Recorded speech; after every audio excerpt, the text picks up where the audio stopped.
This is my case brief assignment for Special Education Law 420, Fall 2020, with an updated due date of November 28th, 2020. It's by me, Haley Bernier. The case I chose is Parent versus Brunswick School Department, and the due process hearings were held at the Brunswick School Department offices at 46 Federal Street in Brunswick, Maine on January 5th and January 11th, 2017.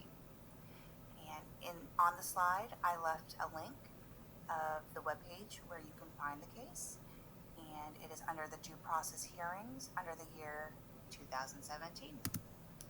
Before the hearing, the student in this case attended Brunswick Elementary School for approximately 3 months as a kindergartner.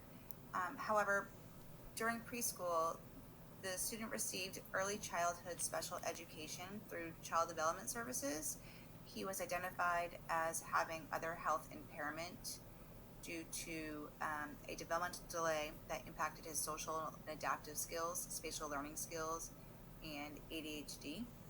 On April 25th, 2016, the student had a transition plan meeting with Child Development Services, Brunswick School Department, and the student's parent, and they discussed the aggressive behaviors towards others the student engaged in preschool, including hitting, kicking, taking things, attempting to choke peers, spitting on peers, and hitting adults. It was reiterated that these behaviors occurred frequently, and they were also challenging to predict. The student's mother also reported that the student had significant difficulties with defiance and aggression at home during this time, and she actually noted that it had gotten worse recently. An IEP was developed with an effective date of September 1st, 2016, and it determined that the student would attend the Connections program at the elementary school, and the Connections program is basically the behavior program. It's a self-contained behavior program. It was also determined that he would remain in the self-contained setting 92% of the time. He would have the ability to attend physical education, music, art, library with one-on-one adult support in his general education class. He also received on his IEP 60 minutes per week of occupational therapy services, and also the use of various calming strategies. The student had a positive support plan, a behavior intervention plan. A teacher kept in constant contact with the mom throughout the first couple months of school, and the IEP team met a couple times. On October 31st, they determined that the student would need an updated psych eval, functional behavior assessment, and some more formal observations. On November 3rd, 2016, the student placed a blanket over another student's head during the classroom's rest time. The special education teacher, Ms. Mason, witnessed it, was able to free the victim student, bring the student to the calm down room, the de-escalation room, where 2 other staff members met Ms. Mason and the child. And that is where the child stated that he knows what killing means. He knows you put someone in the ground and they stop breathing. And he went on to say that he wanted to kill the other child because the other child didn't want to play with him. So at this time, the student was initially suspended for 4 days.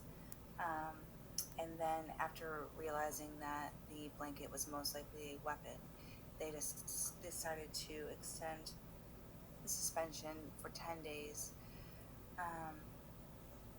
and actually do a risk assessment and decide that the student would probably be best in a more clinical setting. So the team gathered data, and they decided to possibly put him in a special purpose private school. So the mom rejected this, and so the school department had to go with a 45-day suspension. due to the child using a weapon. And mom then responded with a due process hearing, not agreeing to what the school department was offering.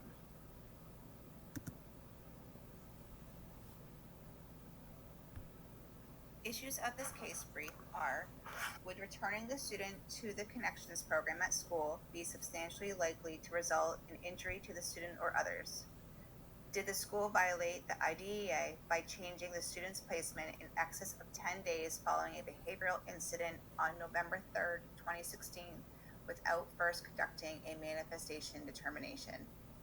Did the school violate the IDEA when it failed to return the student to the placement from which he was removed once it was determined on December 6, 2016, that the behaviors that led to his removal were manifestations of his disabilities?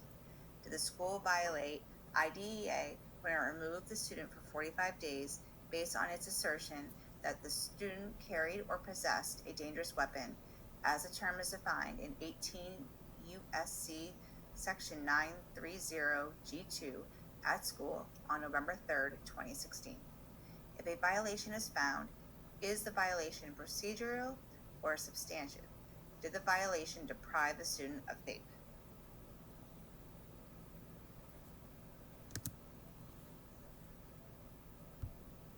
On February 2nd, 2017, David C. Webb, Esquire, says, after consideration of the evidence presented during this due process hearing, I find that continuing student in the Connections program at the elementary school is substantially likely to result in injury to student or others.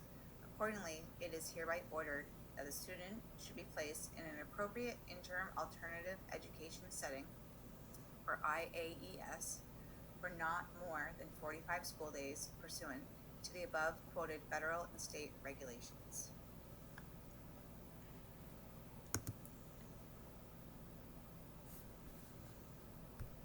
The IDEA provides that school personnel may remove a student to an interim alternative educational setting for no more than 45 days under certain special circumstances, without regard to whether the behavior is a manifestation of the school's disability, including when the student carries a weapon or possesses a weapon at school. Now, in discussion in issue A, cited both by the parent and the school, the court deemed that we emphatically reject the contention that an injury is inflicted only when blood is drawn or emergency room visited. Bruises, bite marks, and poked eyes all constitute as injuries in the context of this analysis. And they rejected the proposition that a student must have actually inflicted harm before he or she can be deemed substantially likely to cause injury. Now, in Braintree Public Schools, a hearing officer found that a first grader was substantially likely to cause an injury in his general education classroom as a result of evidence of pushing, tripping, punching other children, as well as threatening children with scissors or a pencil. The parent argued that there's insufficient evidence to support that finding. However, it's been noted that there were at least 70 instances of the student engaged in aggressions towards students or others, and the student would also laugh when he was engaged in those behaviors. He would demonstrate no signs of empathy, and he would often target victims in their private areas, and these instances are unprovoked. And then also, it was shown that although he had safer behaviors when he was in the Abridged program with no other students, he did independently, unprovoked, grab saran wrap and cover his nose and mouth, and tried to suffocate himself at that time.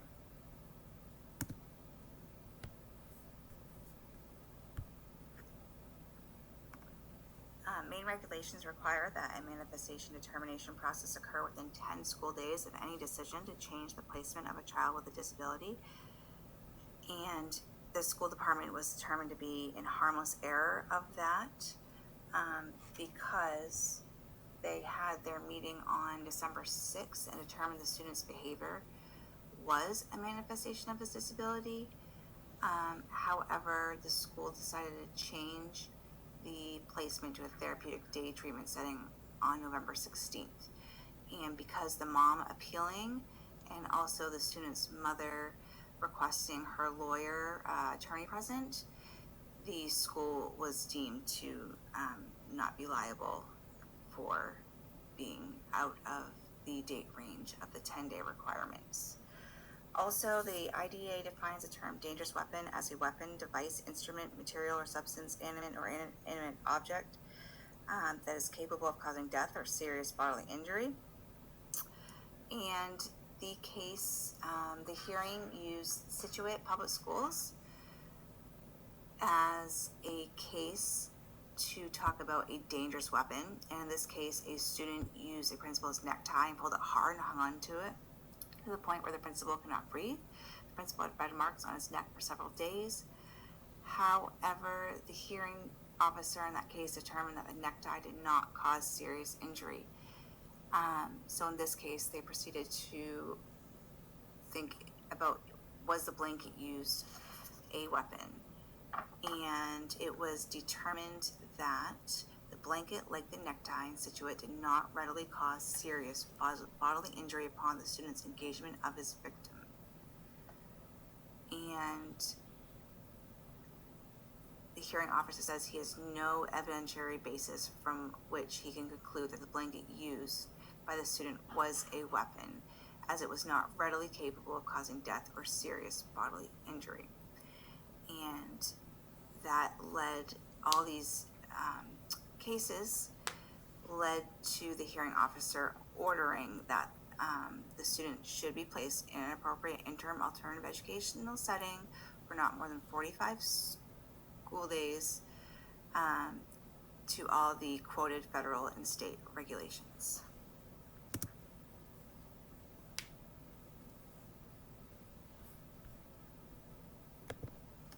I hope you enjoyed the case.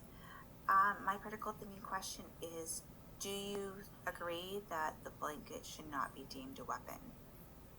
I'm going to let you know that I am surprised by that. And I know that the blanket did not do any serious harm to the victim. However, I can't help but think that if the teacher was not there to witness it, the hearing would have looked at the blanket as more of a weapon. So I'd like to hear your thoughts of it. Thanks, everyone.